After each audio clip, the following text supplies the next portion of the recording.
जी हाँ साथियों, नमस्कार। कैसे हैं आप सब? आशा करते हैं कि सब लोग अच्छे होंगे। आइए, आज की जो क्लास है बहुत ही बेहतरीन है, एकदम मजा आएगा। शुरू से अंत तक देखना लेकिन जरूर, कि मोस्ट बीबीआई ऑब्जेक्टिव सीरीज हम लेकर आए हैं आज की क्लास में। कि जो भी आप एग्जाम दे रहे हैं, दुनिया का कोई भी एग्जाम आप दीजिए, और अगर वहाँ केमिस्ट्री का इंक्लूडेशन है तो हर एग्जाम में ये ऑब्जेक्टिव काम आएगा। और साथियों जानते हैं, शुरुआत हम लोग करेंगे सबसे पहले आवर्त सारणी से। आवर्त सारणी का कई सारा वीडियो हम आपको दे चुके हैं, पीरियोडिक टेबल का। तो पीरियोडिक टेबल का हम लोग जो है शुरुआत करते हैं कि पीरियोडिक टेबल से कौन कौन क्वेश्चन आपके एग्जाम में आ सकते हैं। सबसे पहले आपको याद करना है कि जब आप आवर्त सारणी को देखते हैं ना, तो आवर्त सारणी में ऊपर से नीचे वाले को और बाएं से दाएं जाने वाले को समझिएगा। ऊपर से नीचे वाले को, इसको हम लोग कहते हैं वर्ग। इंग्लिश मीडियम वाले याद रखिएगा, इसको कहेंगे ग्रुप। ये वर्टिकल लाइन है भाई साहब, ऊपर से नीचे जब भी आएगा ये वर्टिकल लाइन है। और जब बाएं से दाएं जाते हैं तो हॉरिजॉन्टल लाइन है। हिंदी में कहते हैं क्षैतिज कतार, यानी इसको हिंदी में कहेंगे आवर्त और इंग्लिश में कहेंगे पीरियड। तो जो भी आपका आवर्त सारणी है, पीरियोडिक टेबल है, वो जो अभी हम लोग के बीच चल रहा है वर्तमान में, उसको हम लोग आधुनिक आवर्त सारणी कहते हैं। और जानते हैं आधुनिक आवर्त सारणी दिया था मोसले साहब ने। तो अभी जो हमारा का आधुनिक आवर्त सारणी है, उसमें वर्गों की संख्या 18 है और आवर्त की संख्या 7 है। तो दो क्वेश्चन मेरे को बन गया कि आधुनिक आवर्त सारणी किसने दिया? तो आधुनिक आवर्त सारणी मोसले साहब ने दिया। और आधुनिक आवर्त सारणी जो है वो परमाणु संख्या के बढ़ते क्रम में सजाया गया, यानी एटॉमिक नंबर के इंक्रीजिंग ऑर्डर में सजाया गया है। और उसमें वर्गों की संख्या 18 है और आवर्त की संख्या कितना है? 7 है। और यहां से ऑब्जेक्टिव क्वेश्चन ये आएगा कि याद रखिएगा, वर्ग एक को हम लोग कहते हैं क्षारीय धातु। अगर कहेगा वर्ग एक को क्या कहते हैं? क्षारीय धातु। इंग्लिश में कहेंगे अल्कली मेटल। कौन मेटल? Alkali metal. और अगर वर्ग दो है, वर्ग दो को कहते हैं क्षारीय मृदा धातु। क्षारीय मृदा धातु यानी अल्केलाइन, अल्केलाइन अर्थ मेटल। याद रखिएगा, अल्केलाइन अर्थ मेटल। तो बता भैया यहां से क्या क्वेश्चन हुआ? वर्ग एक को यानी ग्रुप वन को अल्कली मेटल कहा जाता है, क्षारीय धातु कहा जाता है। और ग्रुप टू को अल्केलाइन अर्थ मेटल यानी क्षारीय मृदा धातु कहा जाता है। वर्ग 17 अगर आपसे कोई पूछेगा, ग्रुप 17 पूछेगा, तो बोलना हेलोजन। कौन जन? पूछेगा वर्ग 17 को किस नाम से जाना जाता है, तो आप कहेगा हेलोजन के नाम से जानते हैं। और वर्ग 18 में आपका वही घमंडी गैस है, अक्रिय गैस है, जिसको हिंदी में तो अक्रिय गैस कहते हैं और इंग्लिश में कहते हैं नोबल गैस। अभी मजा आएगा, देखिए ना, नोबल गैस। ये 4 वर्ग से है, वर्ग एक, वर्ग दो। इसको एक बार मिटा दे क्या? इसको मिटा देते, फिर से लिखते हैं। वर्ग याद रखिएगा, वर्ग यानी ग्रुप जो है, ग्रुप आपका 18 है। कोई पूछेगा आवर्त यानी पीरियड जो है, पीरियड आपका 7 है, याद रखना। अगर वर्ग एक को कहेंगे तो वर्ग एक को क्या कहेंगे? क्षारीय धातु। इंग्लिश में कहेंगे अल्कली मेटल। समझ रहे हैं? मजा आ रहा है? अगर वर्ग दो पूछेगा तो हिंदी में तो कहते हैं भैयो क्षारीय मृदा धातु, और इंग्लिश में कहेंगे alkaline earth metal. Alkaline earth metal. उसके बाद अगर वर्ग 17 पूछेगा, वर्ग 17 को कहेंगे हेलोजन। क्या बोलिएगा? हेलोजन। आवर्त सारणी का वर्ग 17वां हेलोजन है। और वर्ग 18वां जो है अक्रिय गैस है, या इसी को निष्क्रिय गैस कहते हैं, इसको शून्य वर्ग भी कहते हैं, इंग्लिश में कहेंगे नोबल गैस बोलते हैं। बोलो, यहां से 6-7 ऑब्जेक्टिव आपके बन गए। 6-7 ऑब्जेक्टिव में कोई दिक्कत नहीं होना चाहिए आपको, कंप्लीट हो गया। उसके बाद जानते हैं इसमें आवर्त सारणी में ब्लॉक अगर हम लोग को पूछेगा तो ब्लॉक हमारा 4 है। एस ब्लॉक है, पी ब्लॉक है, डी ब्लॉक है, एफ ब्लॉक है। ब्लॉक की संख्या कितनी है? 4 है। कि जब हम लोग इलेक्ट्रॉनिक विन्यास बनाते हैं तो उसी के आधार पर तत्वों को सजाया गया है, एस ब्लॉक में, पी ब्लॉक में, डी ब्लॉक में, एफ ब्लॉक में। तो एस पी डी एफ आप याद रखेंगे। उसके बाद सर जी बढ़ते हैं कुल तत्वों की संख्या। अभी जो है टोटल एलिमेंट अगर हम लोग की बात करें, कुल तत्व यानी टोटल एलिमेंट अगर हम लोग की बात करें तो टोटल एलिमेंट 118 है। 118 है। और इन 118 एलिमेंट में से 92 तत्व ऐसे हैं जो प्रकृति में पाए जाते हैं, यानी नेचुरली आप कहिएगा, नेचुरली अकरिंग एलिमेंट है। और 26 जो है उसको हम लोग कृत्रिम नाम देते हैं, यानी आर्टिफिशियल देते हैं, आर्टिफिशियल देते हैं, CIL, आर्टिफिशियल। और इसमें ब्लॉक तो अभी हम आपको बता दिए हैं। ब्लॉक अगर कोई पूछेगा ब्लॉक कितना, तो ब्लॉक बोलना 4, ब्लॉक बोलना 4। कौन कौन? S block, P block, D block और F ब्लॉक। 4 ब्लॉक होते हैं साथियों। S ब्लॉक में 14 तत्व होगा, 14 एलिमेंट होगा। P ब्लॉक में कोई पूछेगा तो 36 तत्व होगा, 36 एलिमेंट होगा। D ब्लॉक में 40 तत्व होंगे और F ब्लॉक में टोटल जो है 28 तत्व हैं। और सबको आप ऐड कर लो, 118 आपको पूर जाएगा। तो आपके क्वेश्चन आएंगे कि एस ब्लॉक में कुल तत्वों की संख्या होती है, तो एस ब्लॉक में कुल तत्व कितना हो गया? 14, पी ब्लॉक में 36, डी ब्लॉक में 40, एफ ब्लॉक में 28। और यह भी जानिए कि एस ब्लॉक में 2 ही वर्ग है, वर्ग 1 है, वर्ग 2 है, 2 ही वर्ग है। पी ब्लॉक में 13 से लेकर 18 वर्ग तक है और डी ब्लॉक में 3 से लेकर 12 तक है। और ये एफ ब्लॉक में 2 श्रेणी है, एक को कहते हैं लेंथेनाइड, लेंथेनाइड, दूसरा को बोलते हैं एक्टिनाइड। लेंथेनाइड में भी 14 तत्व हो गए और एक्टिनाइड में भी आपके 14 तत्व हो गए, और दोनों को जोड़िएगा तो 28 एलिमेंट हो जाएगा, 28 एलिमेंट हो जाएगा। मतलब ये इसमें देखो लेंथेनाइड और एक्टिनाइड सभी धातु है, डी ब्लॉक का सभी तत्व ये जो 40 है ये सभी धातु है, और एस ब्लॉक में हाइड्रोजन हीलियम को छोड़ दीजिएगा तो वो सब धातु है। पी ब्लॉक में धातु भी है, अधातु भी है, उपधातु भी है। समझ रहे हैं? उसके बाद यहां से आपके पीरियोडिक टेबल से आपके क्वेश्चन आ सकते हैं सोडियम के बारे में। सोडियम जो है ना, याद रखिएगा ये वर्ग 1 का तत्व है, पहला बात तो ये जानो। ये एस ब्लॉक का तत्व है। सोडियम जो है मुलायम धातु है, यानी सॉफ्ट मेटल है, मुलायम धातु है। उसके बाद सोडियम को हम लोग जो है किरोसिन तेल में रखते हैं। कौन तेल में रखते हैं? किरोसिन तेल में रखते हैं, यानी किरोसिन ऑयल में रखते हैं। उसके बाद सोडियम को जो है आसानी से चाकू से हम लोग काट सकते हैं, इसीलिए लिखेंगे चाकू से काटा जाता है। तो जब भी आपको क्वेश्चन आएगा कि ऐसा कौन सा धातु है जिसको आप आसानी से चाकू से काटते हैं, तो कहिएगा ये सोडियम है। हाँ, ये सोडियम है, बड़ा खतरनाक होता है सर जी। और जल के साथ रिएक्शन करता है तो हाइड्रोजनो गैस देता है, विस्फोट करेगा, वाह भूम, पूरा विस्फोट करता है। उसके बाद लिथियम के बारे में पूछेगा तो पहला बात जानो कि इसको मोम में रखते हैं, वैक्स में, वैक्स में रखते हैं, मोम में। उसके बाद सबसे हल्की धातु है लिथियम, सबसे हल्की धातु है हमारा क्या? लिथियम, लाइएस्ट मेटल है। और लिथियम का जो एक पड़ोसी से संबंध होता है ना, जिसको हम लोग विकर्ण संबंध के नाम से जानते हैं, डायगोनल रिलेशनशिप। डायगोनल रिलेशन जो है वो किससे होता है? तो वो मैग्नीशियम के साथ होता है, मैग्नीशियम के साथ होता है। ये भी बात आप याद रखेंगे। सर जी इतना ही नहीं, इतना ही नहीं, अगर यहां से क्वेश्चन आएगा आपको तो आपको आएगा चांदी के बारे में। हाँ, ये सिल्वर है, सिल्वर है, इसको हम लोग चांदी कहते हैं हिंदी में। और चांदी जो है विद्युत का सर्वोत्तम चालक है, विद्युत का सर्वोत्तम चालक है, सबसे अच्छा चालक है धातु में।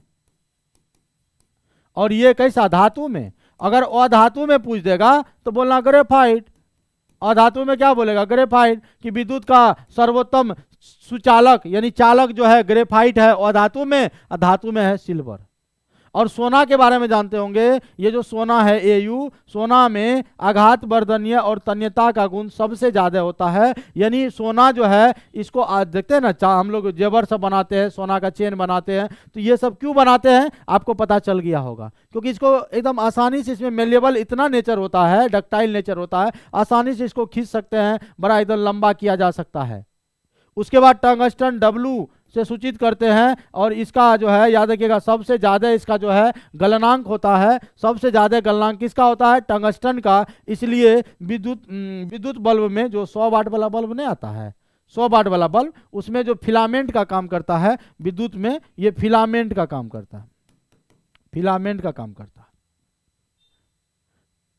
उसके बाद आपको पूछेगा Hg के बारे में। Hg को हम लोग बोलते हैं पारा या मरकरी बोलते हैं, ये धातु होता है, लेकिन सर जी जानते हैं रूम टेम्परेचर पर यानी कमरे के ताप पर ये द्रव अवस्था में होता है। कमरे के ताप पर कौन अवस्था में? द्रव अवस्था में। याद करते चलिएगा, याद करते चलिएगा, मजा आएगा, याद करते चले जाओ। वीडियो अलग बात है कि लंबा आपको मिलेगा, लेकिन आप बात करते चले जाइए, बात करते चले जाइए सब लोग, तो एकदम। उसके बाद ब्रोमीन जो है ना, ब्रोमीन, Br को हम लोग ब्रोमीन कहते हैं। ब्रोमीन आपका अधातु है जो कमरे के ताप पर, याद रखना, कमरे के ताप पर ये जो है द्रव अवस्था में होता है। कमरे के ताप पर यह द्रव अवस्था में होता है, लिक्विड स्टेट में होता है, अधातु होता है। उसके बाद क्लोरीन जो है ना, क्लोरीन ऐसी रानी है जिसका विद्युत जो है इलेक्ट्रॉन एफिनिटी है ना, इसको हम लोग क्या कह सकते हैं कि विद्युत इलेक्ट्रॉन से लगाव सबसे ज्यादा होता है क्लोरीन का। और ये जो जेनॉन है, जेनॉन को हम लोग अजनबी गैस के नाम से जानते हैं। कौन गैस? अजनबी गैस के नाम से जानते हैं। और रेडॉन जो है सबसे भारी गैस है, सबसे भारी गैस है रेडॉन। और सबसे हल्की गैस है हाइड्रोजन। हाइड्रोजन जो है सबसे हल्की गैस है। और सबसे हल्की धातु जो है वो लिथियम है। और सबसे भारी धातु ओस्मियम है, OS बोलते हैं, लिथियम को Li बोलते हैं। उसके बाद नोबल गैस आपको पूछेगा, अक्रिय गैस पूछेगा, तो सीधा सा आप बोलना अक्रिय गैस के बारे में कि helium, neon, argon, krypton, xenon, radon, ये आपका अक्रिय गैस है, नोबल गैस है। ये वर्ग 18 में प्रेजेंट है, ग्रुप 18 में ये रहता है। जब आप आवर्त सारणी देखोगे तो आवर्त सारणी के ग्रुप 18 में ये प्रेजेंट होगा। समझ गए? तो इतना सारा क्वेश्चन अगर आप पीरियोडिक टेबल के देख लेते हैं तो कोई भी एग्जाम में आपका क्वेश्चन नहीं छूटेगा। नहीं, ऐसा नहीं है कि क्वेश्चन नहीं बनेगा, बनेगा, 100% बनेगा। उसके बाद आ जाओ, अम्ल, क्षार, लवण से भी, एसिड, बेस एंड सॉल्ट से भी कुछ ऑब्जेक्टिव आते हैं कि जैसे अगर अम्ल के बारे में ही पूछेगा, एसिड के बारे में ही पूछेगा, तो वह पदार्थ जो जल में घुलकर क्या देता है? हाइड्रोजन आयन देता है, अम्ल है। अम्ल जो है ये लाल लिटमस पत्र को, सॉरी नीले लिटमस पत्र को लाल कर देता है। नीले को क्या कर देता है? लाल कर देता है, नीले को लाल कर देता है। उसके बाद याद रखिएगा इसका पीएच मान जो है, पीएच मान जो है बोलिएगा 7 से कम होता है, 7 से कम होता है। और ये स्वाद में जो है ना, इसका जो स्वाद होता है ना, खट्टा होता है, एकदम प्योर खट्टा होता है। इसलिए खट्टे फलों में याद रखिएगा, ऐसा भी क्वेश्चन आया है कि खट्टे फलों में कौन सा अम्ल पाया जाता है? तो खट्टे फलों में एसिड अम्ल पाया जाता है।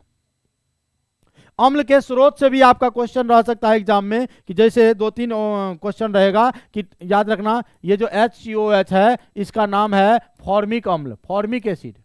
ये फॉर्मिक एसिड है भाई मेरे।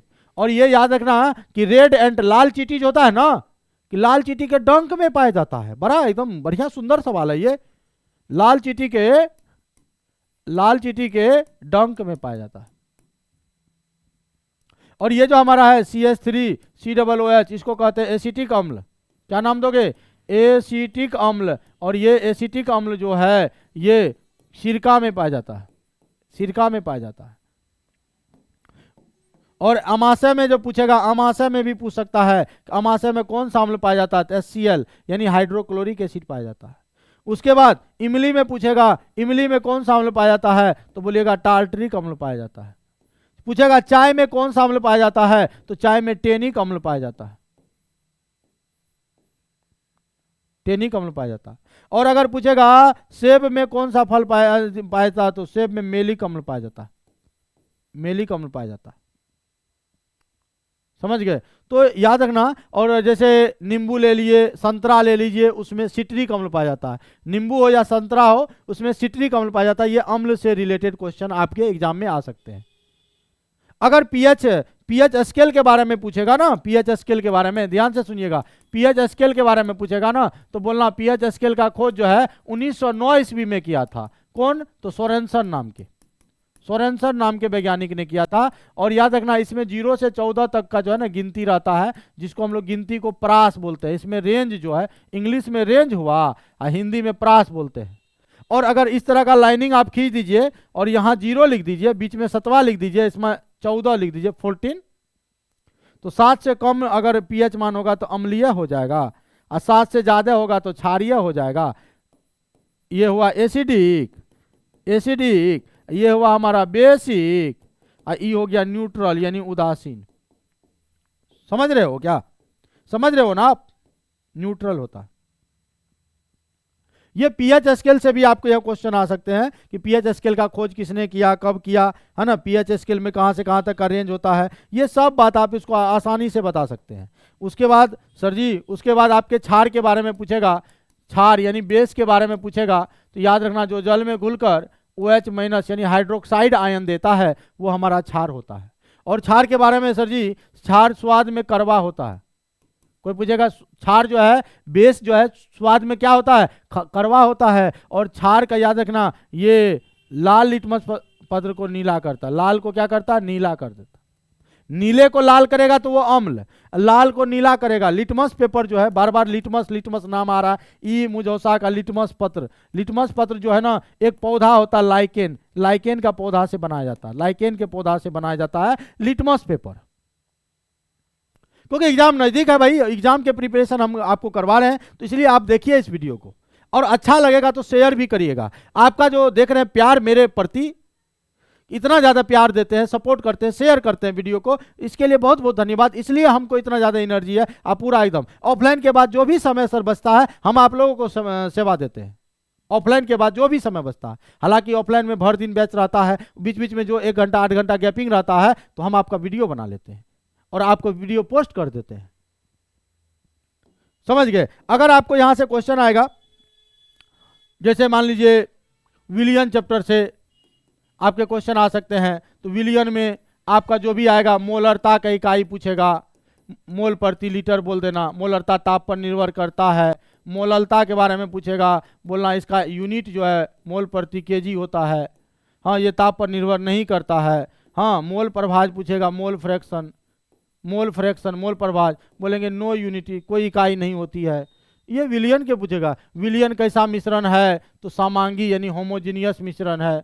और हम लोग जो 11, 12, 10 का जो क्लास करते हैं जो भी, उसमें अभी हम लोग द्विअंगी विलियन के बारे में पढ़ते हैं, द्विअंगी विलियन के बारे में पढ़ते हैं, बाइनरी सॉल्यूशन के बारे में पढ़ते हैं। अब इस द्विअंगी विलियन में 2 ही चीज रहेगा, पानी में चीनी जैसे घुले राजा जी, घुले ना। उसके बाद एक याद रखिएगा, एक आपका विलायक होगा जो घुलाता है, जिसको इंग्लिश में सॉल्वेंट कहिएगा।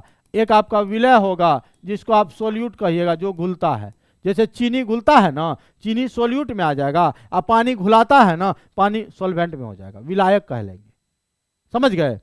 उसके बाद ये बोल रहा है, जो यहाँ ऑपरेटर साहब बैठे हैं, कि सर एगो ट्रिकवा कहाँ बताए कि पीएच मान याद रखने का ट्रिक, तो वो भी बता देते हैं। पीएच मान का ट्रिक, पीएच मान का अगर आपको कोई पूछेगा ट्रिक बताओ, तो पीएच मान का ट्रिक, जैसे मान लो अगर आपको खून के बारे में पूछे, ठीक है, या आंसू का पूछेगा, तो इसका पीएच मान होता है 7.4। कैसे?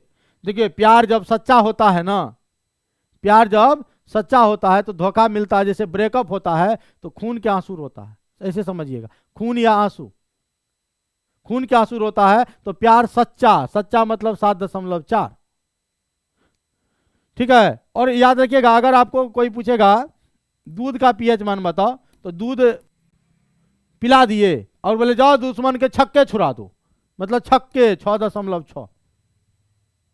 कोई अगर पूछेगा नींबू का पीएच मान बताओ, नींबू का, तो नींबू मार्केट जाते हैं ना, कहते हैं ना भाई साहब 2-4 को नींबू दीजिए, तो कहते हैं कि नहीं कहते हैं, यानी 2.4। या ऐसे एगो गाना याद रखिएगा, एगो नमुआ 2-4 गो मिर्ची लटकाइल चोटी में, यानी 2.4।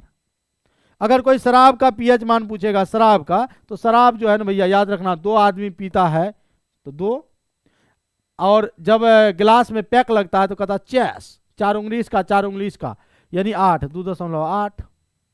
बड़ा एकदम धांसू ट्रिक सब है, बस आप चैनल से जुड़े रहिए, बने रहिए। तो एक बार आप सर जी जितना अभी पढ़ाए हैं इनका एक बार आप स्क्रीनशॉट ले लीजिए, तो जल्दी से पहले इसका स्क्रीनशॉट ले लीजिए, आप नोट कर लीजिएगा।